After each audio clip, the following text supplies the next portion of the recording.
session. Whenever you're ready, you can go ahead and introduce yourself and share the valuable information that students can learn today about financial aid. Thank you, Dr. Cather. My name is Samantha Hitchcock. I am the Financial Aid Director at Savannah Technical College, and today we're going to talk about financial aid and something called SAP. What it is, how does it affect you, those types of pieces. Things that I think are valuable for all students to be aware of and to know about. So we're going to go ahead and get started.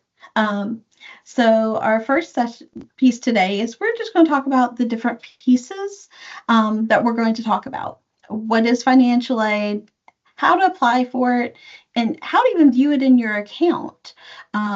And then we're going to talk about something called Satisfactory Academic Progress, which is also referred to as SAP, what the requirements are, how students can view this information, and then also how to appeal this information. So let's start with what is financial aid. So financial aid actually can come from a variety of resources. It can come from the federal government. It can come from institutional resources. It can come from the state government. And we actually have several different types of financial aid here at our institution. We offer several scholarships. And we have several different types of grant programs, as well as we participate in the federal work-study program.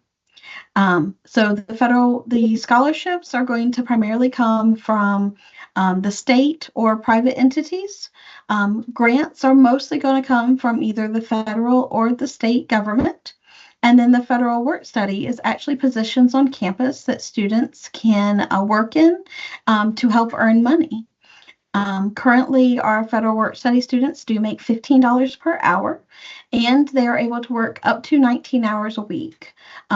There is a limitation on the number of hours a student can work, and the idea behind that is that as a student, your first job is to be a student and go to class. So a federal work study position is there to help you along the way, but not to be your primary priority while you're a student. So how do you apply for this money? Well, it depends on when you're coming to see us. So the summer semester of 2025 is actually part of our 24-25 school year. But if you're planning to continue after that, that's going to be part of our upcoming 25-26 school year. So for 25-26, we are planning to have award information available to students later next month. So that you can go ahead and get prepared for the fall semester. It starts in August. Now, as a reminder, you do have to complete a FAFSA every year, and the FAFSA is completed online at studentaid.gov. Now, if you're only interested in applying for straight state grants, then you can complete the GSF app at georgiafutures.org. However, we encourage all students to complete the FAFSA because with the FAFSA, you are maximizing your aid eligibility. With that, we can review you for not only state grants, but federal grants and any other institutional grants as well. So we really want you to maximize that and not limit your aid opportunities. So what happens after you submit the FAFSA? So it does go to the federal processing system. And then after they finish doing their processing, you as the student are going to receive a FAFSA submission summary. And as an institution, we're going to receive the institutional student information record.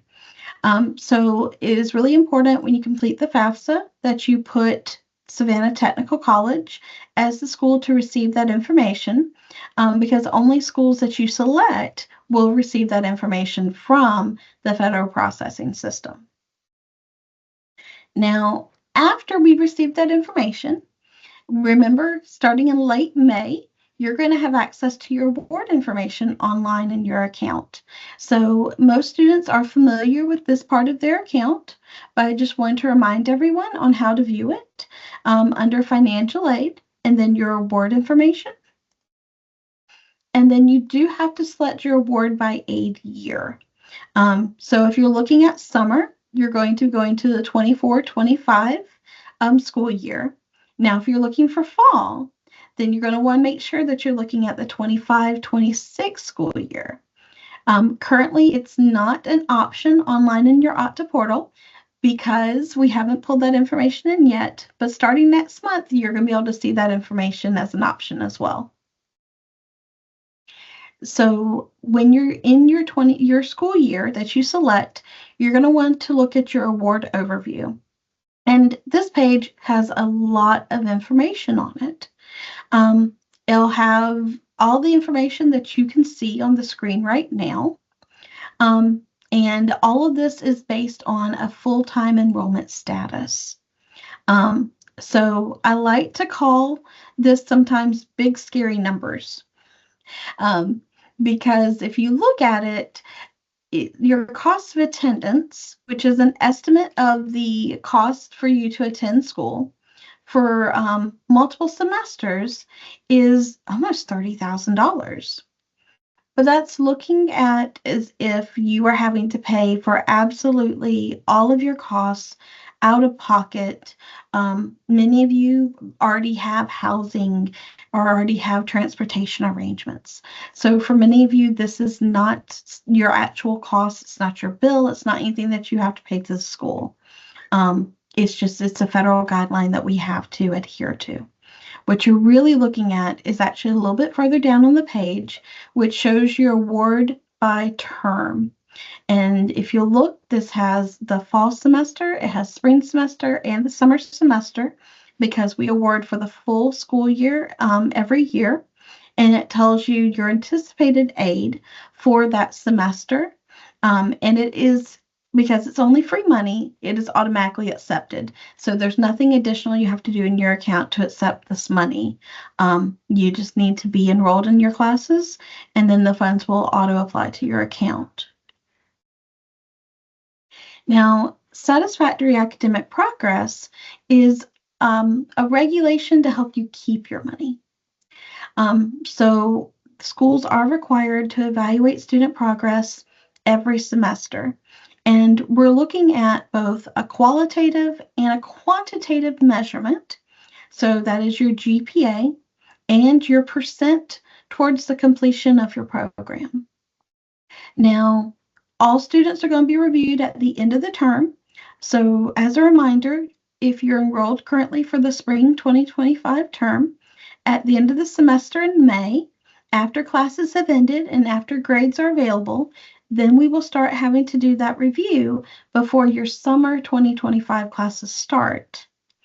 So there is a short time frame there, but we do complete that review, and sometimes people's information can change. Now, as a reminder, this is a review of financial aid eligibility. It does not going to be your academic probation or any academic eligibility for classes. Those are two different things. Now, the qualitative measure, remember, that's going to be your GPA. Our school requires a 2.0 GPA for students to receive financial aid. And then the quantitative, that percent completion, is that you have to complete at least 2/3 of the classes that you attempt. And this is based on credit hours. So if you attempted 3 hours in the semester and you passed 2 of those 3 classes, then that would put you right at 66.66%. And that's okay. Now this is going to be cumulative. So if you had one semester, we completed all your classes, one semester that you didn't quite do so good, and then another semester, all 3 of those semesters are going to be part of this review. Now, students can also attempt up to 150% of their program credit requirements. So as an example, if your program requires 30 hours, then you have eligibility up to 45 hours to complete your program of study. Now, what happens if maybe you don't do so well and you don't meet that GPA requirement, or maybe your percent completion is below that 2/3 requirement? So the first semester that you're not meeting that qualitative or quantitative requirement, you will receive something called an SAP status warning. Now, the warning means that you get 1 semester of aid to get things back on track. So if you're on warning, it is really important that you're working to move towards that successful completion, to increase that GPA, so that you can then get back to a good standing for satisfactory academic progress. Now, after your second term of not meeting those requirements, then you would be on something called SAP. And we'll discuss SAP and SAP appeals in just a minute.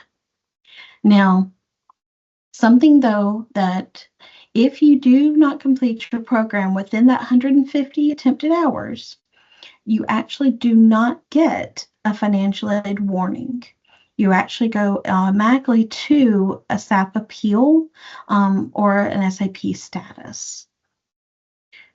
Now, how do you actually see this? How do you know what your status is? It is something that you can see online in your Okta portal by using degree words and by looking at your SAP status.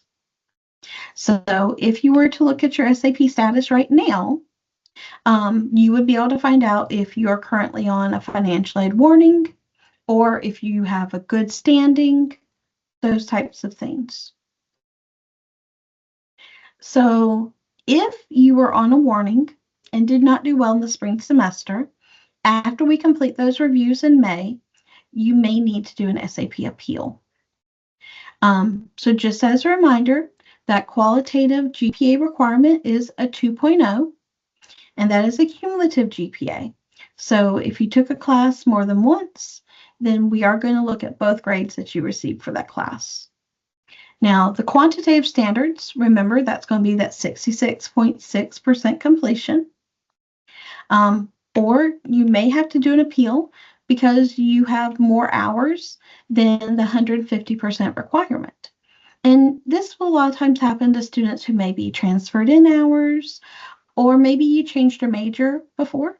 And so you may end up being in a situation because of that. Now, remember, the first time that you're not meeting qualitative or quantitative, you get that warning semester. And then if you don't do well in that warning semester, you would need to do an appeal. So in your account, you will actually, in May, have access to the appeal form. And it's important that when you're reviewing the appeal, that you look at all 3 of the bullets that are included on this information. So, because you do get to do a statement telling us what happened, how that has now changed, so it's not going to affect your ability to move forward, and how you can ensure that everything is resolved and that you're going to do better in your classes. Now, a big part of this is having some type of documentation of your extenuating circumstance. So an extenuating circumstance is something that happened that was beyond your control that affected your ability to do well in your classes. That may have been an illness, that may have been a vehicular accident. So if you're looking for some type of supporting documentation, that could be a letter from a doctor saying that you were under their care, or it may be a copy of the police report. Those are some good options. Now, once you submit your statement, you do sometimes need to submit some other documentation as well to help with your appeal. So if you're appealing for the 150%, then you will have to do a GPA or PACE academic plan with your academic advisor so that they can actually put in the documents when you're planning to graduate with your degree and things of that nature. Now, in addition to this, sometimes you may submit information and you may need more information. So if that happens, when you click on the actual item, there's going to be a box that pops up with a message that actually gives you more information about what we're looking for. Did you include this? Do you need to tell us about something else? And remember that all of this information is completely confidential and only sent to the financial aid office. So this is not something that other people are going to have access to. I know several people may have questions later on, and that's okay. We want to make sure that you know how to reach us. You are always welcome to come in and visit us in person in the office. But I will tell you the fastest way to get a response from our office, especially in the summer term, is going to be to send us an email at financialaid@savannatech.edu. I hope that this information has been informative and helpful. But if you have questions, please know that we're here to help you. Thank you so much. Thank you so much. I really appreciate all this information. Thank you. You're very welcome. Yes, thank you too for sharing this. This has been very helpful. I'm sure it'll be helpful to students who weren't able to attend. I did just have hopefully 2 questions about the work study. So if a student qualifies for work study, are they able to use their work study to do an off-site internship for if our program requires an internship, if they're working, but the internship site is not paying them, could they use work study to get paid for that internship? So most of the time, no. It will depend on where the site is and if we have an off-site contract. Got it. For many entities, we do not have those contracts or those arrangements in place. Most work study positions are going to be localized here on campus. Very few of them are going to be off-site. Okay. And you showed the SAP appeal section in the Is this in Bannerweb where you showed the first series of like financial aid, where you find your financial aid award? Is this in that same? It's actually in a slightly different. Okay. So it's actually in their campus logic tile. Okay. Got it. All right. And my last question is, if they need, I know you said sometimes there's a need for additional information and they have to actually go in and click to see further details. Yes, ma'am. So is it something where if they submit an appeal, the students should also be going back to check and see if you all have asked them for more information, or is that something you send via email to them? So when students sign up in their Campus Logic account, they have the option to receive text messaging. Okay. So when we review any information, if they chose that option, then they are also going to get a text message. So they wouldn't have to continually check their account. They would get that phone notification letting them know that they would need to go in to check their account. Okay, awesome. All right. Well, those are all the questions that I have. Again, I appreciate this. This has been very, very helpful. So thank you. Thank you so much. I really appreciated it. No problem. You all have a great rest of your day. Have a great. You too. Thank you. Thank you.